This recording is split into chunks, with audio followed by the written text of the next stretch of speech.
ఎక్కడికి పైకి లేవాలి. ఎక్కడ ఈ టెంట్ అంతా డలే ఉంది. ఏది ఏది ఏది ఎంత ఎంత పిఆర్సీ ఎంత కావాలి, ఐఆర్ ఎంత కావాలి? మీ రెపరెపలే ఎన్ని కూడా రెప్పిస్తాయి. ఉద్యమ రెపరెపలే ఎన్ని మన కాళ్ళ ముందుకు వస్తాయి. ఏ ప్రభుత్వం అయినా ఏదైనా సరే మన ముందు నిలబడాలంటే తప్పనిసరిగా మన ఉద్యమ స్ఫూర్తి, ఉద్యమ పోరాటం అనేది చాలా ముఖ్యం మిత్రులారా. ఆ మధ్యలో డల్ ఉన్నారు, ఆ డల్నెస్ పోవాలి.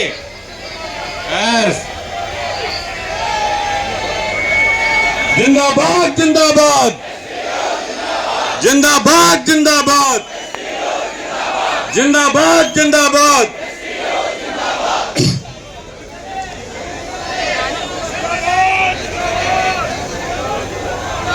మిత్రులారా, ఈ రోజు రాష్ట్ర వ్యాప్తంగా ఎస్టీయు 3 దశల పోరాటంలో భాగంగా మొట్టమొదటి 2 దశల్ని విజయవంతంగా నిర్వహించాం.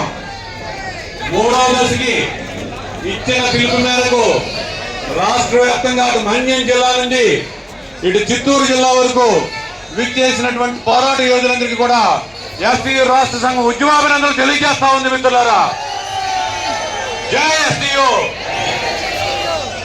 సరే, మనం పెట్టిన డిమాండ్ ఏమిటి? మేనిఫెస్టో హామీలు నిర్వహించాలి. ఇందులో 2 రకాలు ఉన్నాయి. ఒకటి ఆర్థిక పరమైనవి, రెండవది ఆర్థికేతరమైనవి. ముందుగా ఆర్థిక పరమైన విషయాలు మాట్లాడదాం. ఆర్థిక పరమైన విషయాల్లో నేను చెప్తాను, చెప్పినప్పుడు వాడు ఇస్తే ఏం చేయాలని చెప్పండి, ఇవ్వకపోతే పెండింగ్ అని చెప్పండి.